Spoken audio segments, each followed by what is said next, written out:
Paris, 15 juin 2025, 14h30.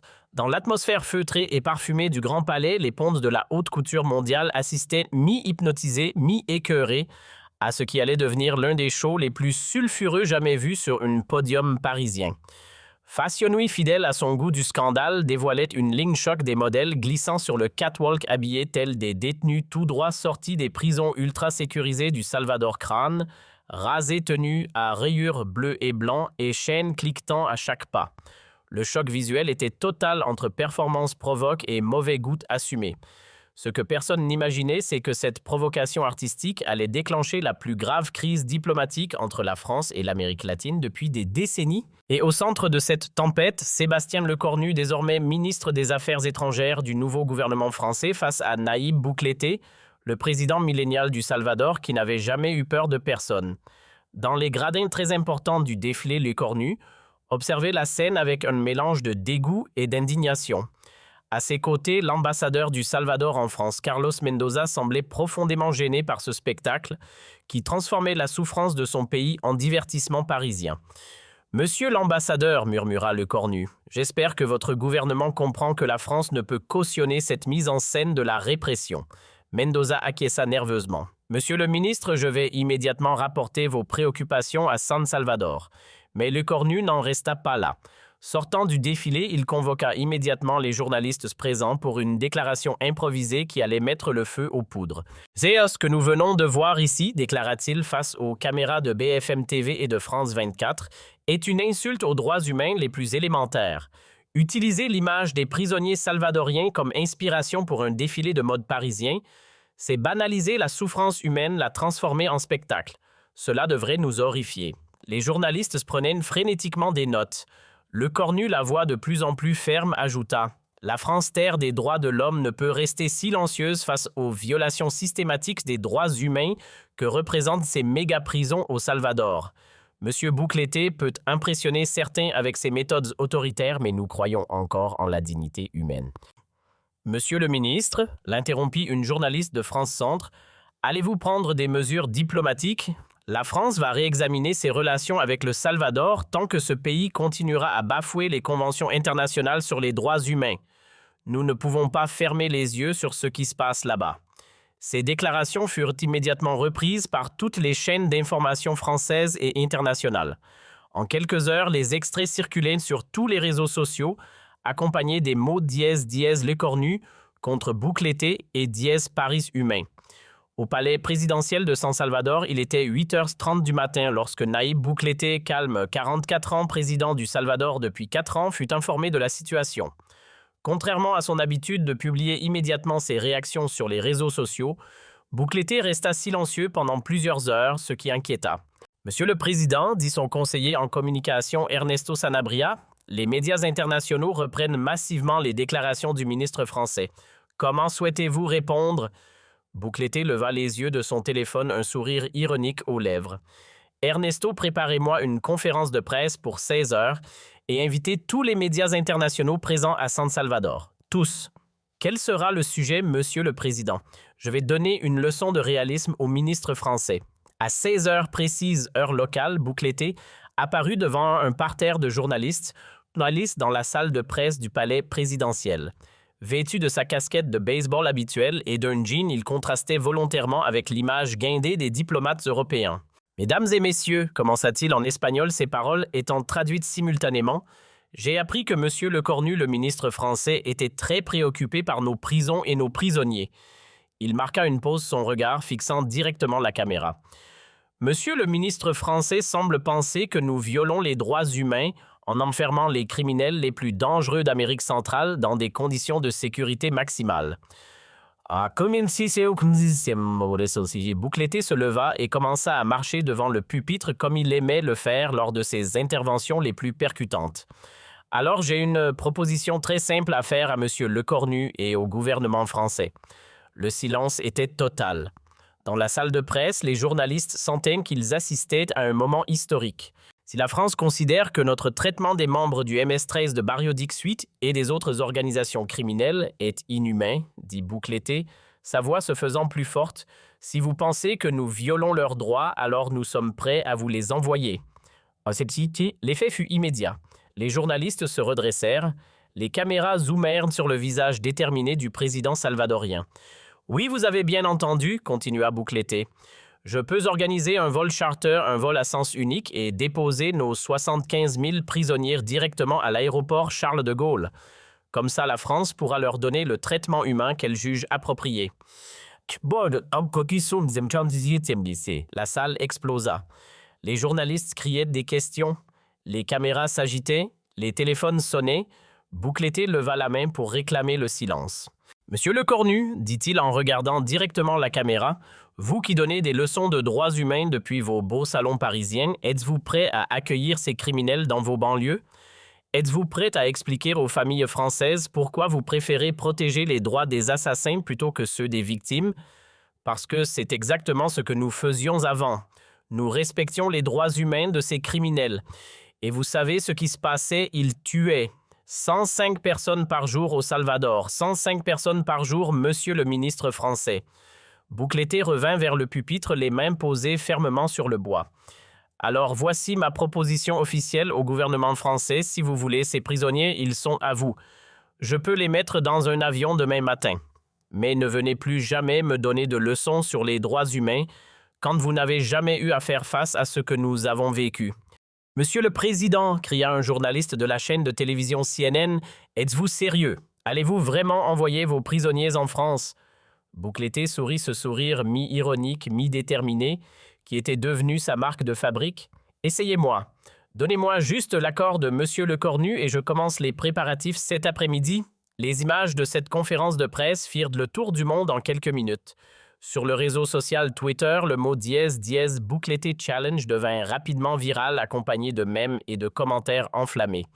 À Paris, il était 23 heures quand Lecornu, réveillé par son chef de cabinet, découvrit l'ampleur de la crise qu'il venait de déclencher. « Monsieur le ministre, » dit nerveusement Pierre Dubois, « le président Bouclété vient de vous proposer publiquement d'envoyer 75 000 prisonniers en France. Les réseaux sociaux sont en ébullition.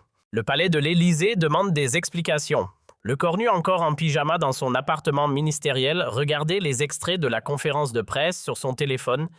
Il lit « Il ne peut pas être sérieux, monsieur le ministre. » Et ces déclarations font déjà la une de tous les médias latino-américains. Il est en train de devenir un héros populaire. Lecornu comprit immédiatement qu'il venait de commettre une erreur majeure. En s'attaquant à Bukele, il avait déclenché une riposte qu'il n'avait pas anticipée. Le président salvadorien venait de retourner complètement la situation en le mettant face à ses contradictions. Le lendemain matin, l'affaire Lecornu, Bukele dominait tous les journaux français.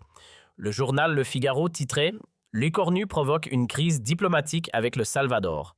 Le Monde analysait « Quand la diplomatie française se heurte au populisme latino-américain ». Libération questionnait « Droits humains qui a raison entre Lecornu et Bukele ». Alors que le maître de la communication numérique alimentait le feu avec des publications percutantes sur le réseau social Twitter, « Monsieur Sébastien Lecornu, nous attendons toujours votre réponse. L'avion est prêt? Vos banlieues sont-elles prêtes pour nos victimes de violation des droits humains? La France qui donne des leçons au Salvador sur les droits humains. C'est comme si la Corée du Nord donnait des leçons de démocratie à la Suisse. » Et encore message personnel à Monsieur Lecornu. Venez passer une semaine dans nos prisons.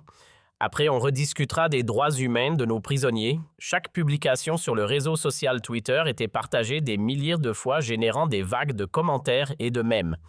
L'opinion publique internationale se divisait clairement. D'un côté, les défenseurs des droits humains soutenaient Lecornu. De l'autre, une majorité grandissante admirait la répartie de Bukele.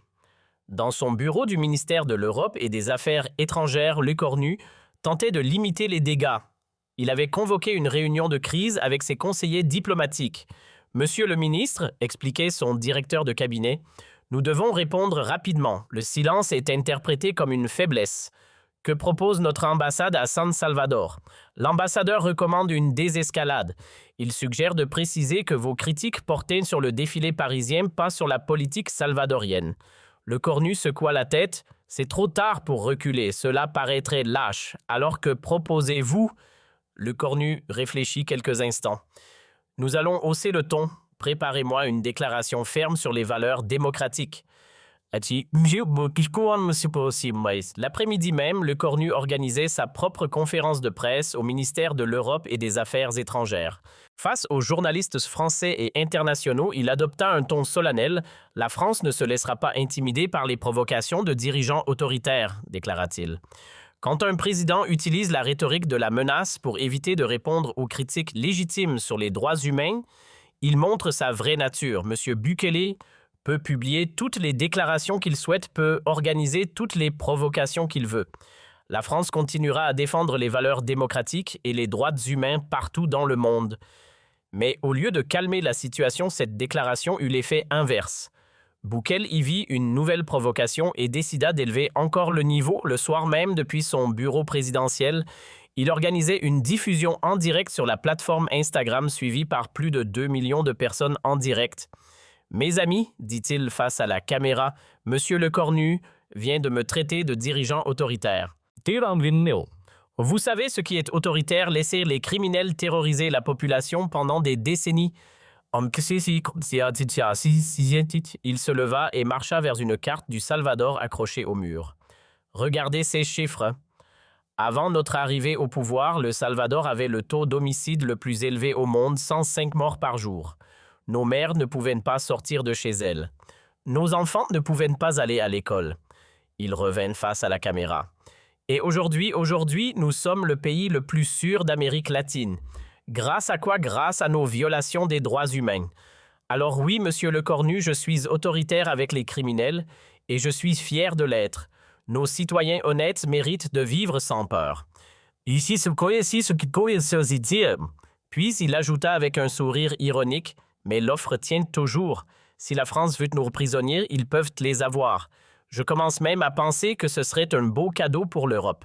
Vous pourrez expérimenter vos théories sur les droits humains en pratique. » Cette intervention en direct fut vue par des millions de personnes dans le monde entier et partagée massivement.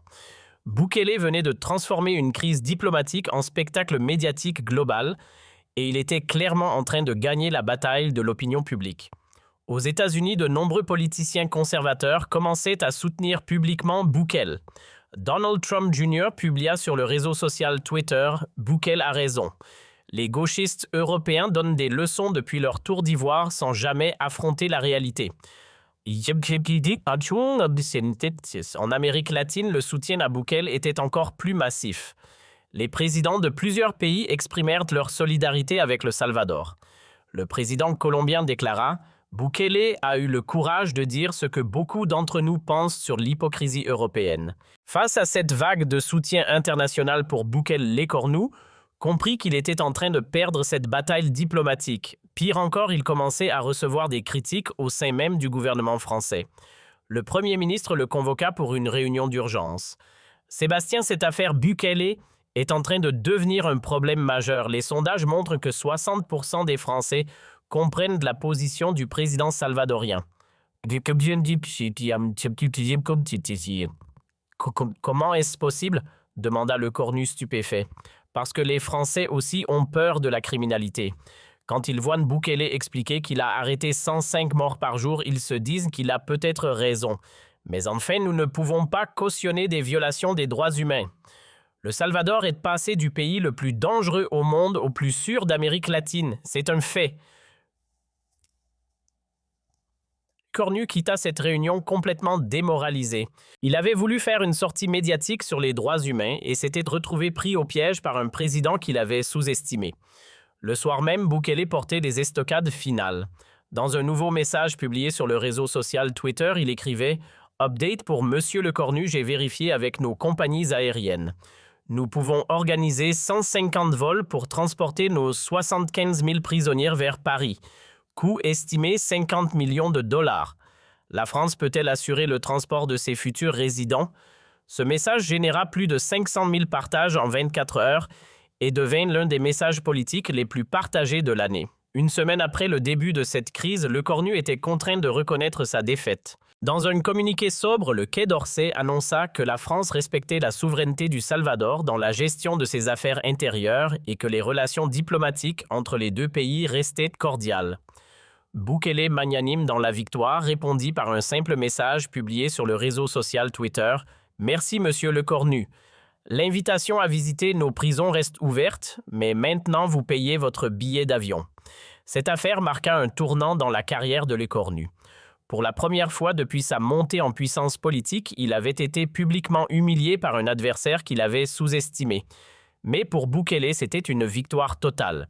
Il avait non seulement repoussé les critiques françaises, mais il était devenu une star internationale, admiré par des millions de personnes qui voyaient en lui un leader capable de tenir tête à l'establishment européen. Mais l'affaire était loin d'être terminée.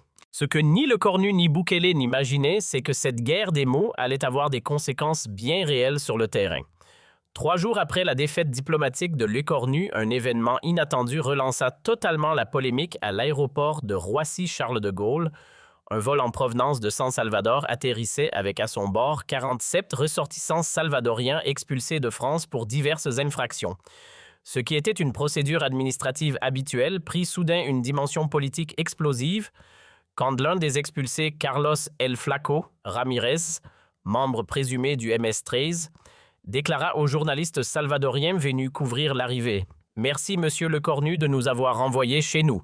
Maintenant, on sait ce que pense la France des Salvadoriens. » Bukele, toujours à l'affût d'une opportunité médiatique, saisit immédiatement la balle au bond. Dans une conférence de presse organisée directement sur le tarmac de l'aéroport de San Salvador, il accueillit personnellement les expulsés.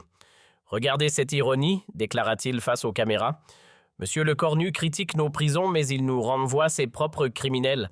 La France expulse, mais c'est nous les violateurs des droits humains. » Il se tourna vers Carlos Ramirez, mené entre 2 policiers salvadoriens. « Carlos, dis-moi comment étaient tes conditions de détention en France. »« Monsieur le Président, répondit Ramirez avec un sourire narquois. En France, j'avais ma propre cellule, la télévision 3 repas par jour et je pouvais appeler ma famille tous les jours. » Bukele fit mine d'être étonné. « Ah, vraiment, et maintenant que tu es chez nous, maintenant je vais dans vos méga-prisons que Monsieur Lecornu trouve si terribles. »« Parfait, dit Bukele en regardant directement la caméra. Carlos va pouvoir comparer personnellement le système français et le système salvadorien. Je propose à Monsieur Lecornu de venir interviewer Carlos dans 6 mois pour voir lequel des 2 systèmes l'a le mieux réhabilité. » Cette séquence filmée en direct et diffusée sur toutes les chaînes du Salvador fit sensation. Bukele venait encore une fois de retourner la situation, transformant les expulsions françaises en une nouvelle occasion d'attaquer Lecornu à Paris. Dans son bureau du ministère de l'Europe et des Affaires étrangères, Lecornu regardait les images avec un sentiment d'impuissance grandissant. « Comment fait-il » demanda-t-il à ses conseillers. « Comment arrive-t-il à transformer chaque situation à son avantage ?»« Monsieur le ministre, » répondit son directeur de la communication, « Bukele maîtrise parfaitement les codes de la communication moderne. Il transforme la politique en spectacle permanent. » Et nous, que pouvons-nous faire? Rien. Chaque fois que nous répondons, nous tombons dans son piège. Il nous entraîne sur son terrain. Mais Lecornu n'était pas homme à baisser les bras facilement. Il décida de changer de stratégie et de porter le débat sur un terrain qui lui était plus favorable, les institutions internationales. Le lendemain, lors d'une session du Conseil des droits de l'homme des Nations unies à Genève, Lecornu prononça un discours remarqué sur les dérives populistes en Amérique latine. « Mesdames et messieurs les délégués, déclara-t-il depuis la tribune, nous assistons aujourd'hui à une remise en cause dangereuse des valeurs universelles des droits humains par certains dirigeants qui utilisent que la communication numérique pour légitimer l'illégitime. » Il ne nomma pas explicitement Bukele, mais tout le monde comprit. Nous ne pouvons pas accepter que la lutte contre la criminalité serve de prétexte à la violation systématique des droits fondamentaux. Nous ne pouvons pas accepter que la popularité sur les réseaux sociaux remplace le respect du droit international. Ce discours fut applaudi par les délégations européennes et occidentales. Lecornu pensait avoir enfin repris l'initiative. Il n'avait pas compté sur la réactivité de Bukele. Quelques heures après le discours de Genève, le président salvadorien organisait une session spéciale du Parlement de son pays pour répondre directement aux accusations de Lecornu. « Monsieur Lecornu vient de m'accuser devant l'Organisation des Nations unies de violer les droits humains », déclara Bukele devant les députés salvadoriens réunis en session extraordinaire. « Je vais lui répondre avec des chiffres des vrais. » Il se dirigea vers un grand écran installé spécialement pour l'occasion. Regardez ces statistiques officielles. Avant notre politique de sécurité, 105 homicides par jour au Salvador. Après notre politique, 2 homicides par jour. Il fit défiler d'autres graphiques, moins d'extorsion, moins d'enlèvements, moins de viols, moins de cambriolage. Puis il se tourna vers les caméras. « Monsieur Le Cornu, expliquez-moi qu'est-ce qui viole le plus les droits humains? Enfermer des criminels dans des prisons sécurisées ou laisser ces criminels tuer 105 personnes par jour, 5 morts par jour. Monsieur le ministre français, c'est comme si un Boeing 737 s'écrasait chaque jour au Salvador pendant des années et nous avons arrêté ces crashs. » Il marqua une pause dramatique. « Alors maintenant, vous allez me dire que j'ai tort de sauver des vies parce que je ne respecte pas les standards européens des prisons? » L'Assemblée salvadorienne explosa en applaudissements. Bukele leva la main pour réclamer le silence. « Mais j'ai une autre proposition pour Monsieur Le Cornu. Puisqu'il pense que nos méthodes sont mauvaises, je l'invite officiellement à venir passer 1 mois au Salvador. Un mois complet. » Il sourit de son sourire malicieux habituel. Les 2 premières semaines, Monsieur Le Cornu vivra dans un quartier tel qu'il était avant notre arrivée au pouvoir, quand les gangs contrôlaient tout.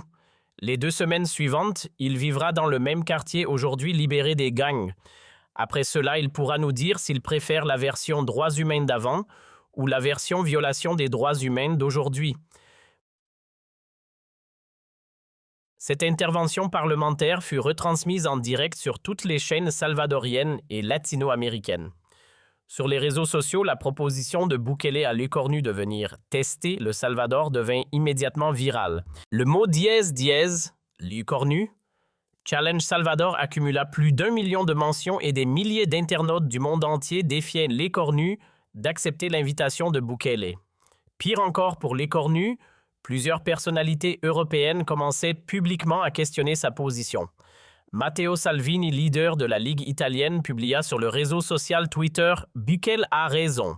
L'Europe donne des leçons mais n'obtient aucun résultat contre la criminalité. » Marine Le Pen déclarera dans un entretien « Il faut reconnaître que les méthodes de Bukele fonctionnent. Nos banlieues auraient besoin d'un peu de fermeté salvadorienne. » Même dans son propre camp, Le Cornu commençait à essuyer des critiques. Des députés de la majorité présidentielle exprimaient privément leurs doutes sur l'opportunité de cette confrontation avec Bukele. « Sébastien s'est fourré dans un guêpier », confia un ministre à un journaliste sous couvert d'anonymat. Bukele est en train de le ridiculiser devant le monde entier. Face à cette pression grandissante, Le Cornu tenta une dernière manœuvre. Il accepta de participer à un débat télévisé international organisé par CNN en anglais, avec Bukele en duplex depuis San Salvador. Ce débat diffusé en prime time américain et européen devait être l'occasion pour Le Cornu de récupérer l'initiative en exposant calmement ses arguments sur un plateau neutre, mais dès les premières minutes, il devint évident que Bukele avait encore une fois l'avantage. Jeune dynamique parlant un anglais parfait avec un léger accent charmant, il contrastait avec Le Cornu qui semblait guindé et sur la défensive. « Monsieur Le Cornu, attaqua immédiatement Bukele, vous m'accusez de violer les droits humains, mais pouvez-vous me dire combien de Français sont morts dans vos banlieues l'année dernière à cause de la criminalité? Vous n'avez pas nos problèmes, mais vous vous permettez de juger nos solutions. » C'est exactement ça l'arrogance européenne.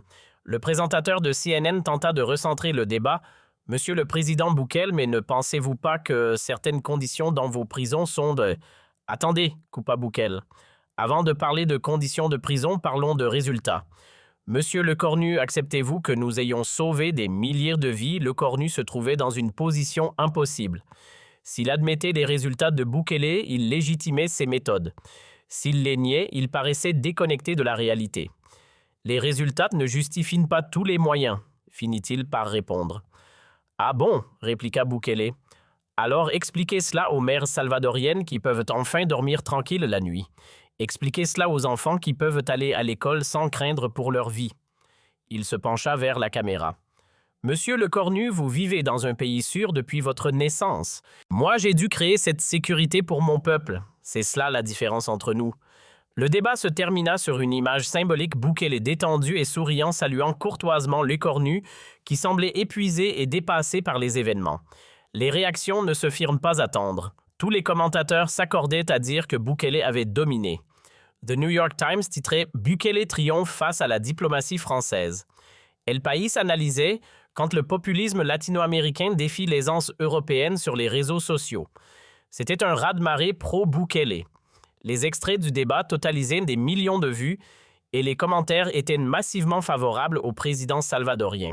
Pour Lecornu, c'était la débâcle finale. Non seulement il avait perdu la bataille diplomatique, mais il venait d'être humilié publiquement devant des millions de téléspectateurs dans le monde entier. Le lendemain du débat, les médias français étaient unanimes, Lecornu avait commis une erreur majeure en s'attaquant à Bukele.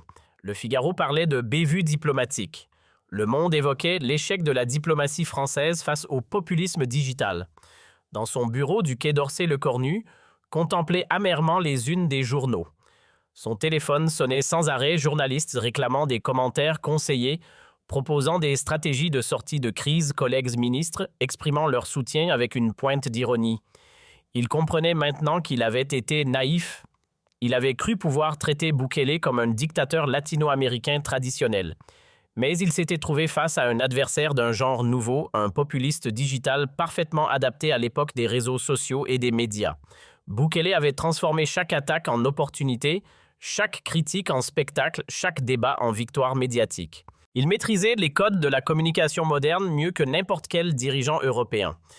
Pire encore, Lecornu réalisait que Bukele avait réussi à retourner l'opinion publique internationale. Ce qui devait être une leçon de droits humains était devenu une démonstration d'efficacité politique. Ce qui devait être une critique des méthodes autoritaires était devenu un plaidoyer pour le pragmatisme. 3 mois plus tard, quand les statistiques officielles montrèrent que le Salvador avait effectivement atteint le statut de pays le plus sûr d'Amérique latine, Lecornu dut reconnaître que quelles que soient ses méthodes, Bukele avait obtenu des résultats que peu de dirigeants pouvaient revendiquer. L'affaire Lecornu-Bukele était bel et bien terminée et le président du Salvador avait gagné par un chaos technique, politique et médiatique. Et surtout, Bukele avait prouvé qu'à l'ère digitale, un petit pays pouvait tenir tête aux grandes puissances, qu'un leader charismatique pouvait défier l'establishment international et qu'avec les bons outils de communication, David pouvait encore battre Goliath.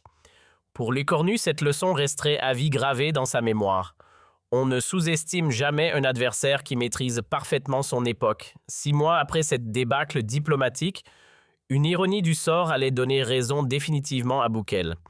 Le 15 décembre 2025, l'Organisation des États américains publiait son rapport annuel sur la sécurité en Amérique latine. Le Salvador était officiellement devenu le pays le plus sûr de la région avec un taux d'homicide inférieur à celui de nombreux pays européens, y compris la France. Plus embarrassant encore pour Lecornu, le rapport soulignait que les méthodes controversées du président Bukele avaient produit des résultats sans précédent dans la lutte contre la criminalité organisée. L'Organisation des États américains, dont la France était membre observateur, légitimait indirectement les politiques que Lecornu avait dénoncées. Bukele, fidèle à lui-même, ne rata pas l'occasion de savourer cette victoire. Dans un tweet qui fit sensation, il écrivit « Rapport officiel de l'Organisation des États américains. Le Salvador est le pays le plus sûr d'Amérique latine. Message personnel à Basile Sébastien Lecornu. Merci d'avoir contribué à notre popularité internationale. Merci Lecornu. » Le mot dièse « Merci Lecornu » devint viral utilisé ironiquement par des millions d'internautes pour remercier le ministre français d'avoir involontairement fait la promotion du modèle salvadorien. Mais l'humiliation finale vint d'une source inattendue. En janvier 2026, le maire de Marseille, confronté à une recrudescence de la violence dans les quartiers nord, déclara publiquement « Peut-être devrions-nous étudier les méthodes de Bukele. Au Salvador, leurs résultats parlent d'eux-mêmes. » Cette déclaration d'un élu français créa un tollé politique. Lecornu fut contraint de réagir, mais ses déclarations sonnaient creux après ses déboires. « Avec Bukele, la France ne copiera jamais les méthodes autoritaires, » déclara-t-il faiblement. Bukele répondit avec son humour habituel. « Monsieur Lecornu, l'invitation est toujours ouverte. Marseille peut envoyer une délégation pour étudier nos méthodes. Formation gratuite incluse. » L'affaire avait pris une dimension si importante qu'elle devint un cas d'étude dans les écoles de diplomatie du monde entier. À Sciences Po Paris, les étudiants analysaient l'échec de Lecornu comme exemple de ce qu'il ne faut pas faire en communication diplomatique moderne. 1 an plus tard, lorsque Lecornu fut écarté du gouvernement lors d'un remaniement beaucoup, ils virent de la conséquence directe de son humiliation face à Bukele. Le président salvadorien avait non seulement gagné leur bataille médiatique, mais il avait également contribué à la chute politique de son adversaire français. Dans son discours d'adieu du Quai d'Orsay, le Cornu ne mentionna jamais l'affaire Bouquet, mais tout le monde savait qu'elle avait marqué le début de la fin de sa carrière ministérielle. Bukele, quant à lui, était devenu une star internationale. Invité dans toutes les grandes universités américaines consultées par des dirigeants du monde entier, il incarnait le nouveau modèle du leader populiste digital efficace. Et chaque fois qu'on lui demandait de son secret, il répondait avec le même sourire « Il faut juste dire la vérité au bon moment, de la bonne manière, et ne jamais sous-estimer le pouvoir d'un tweet. »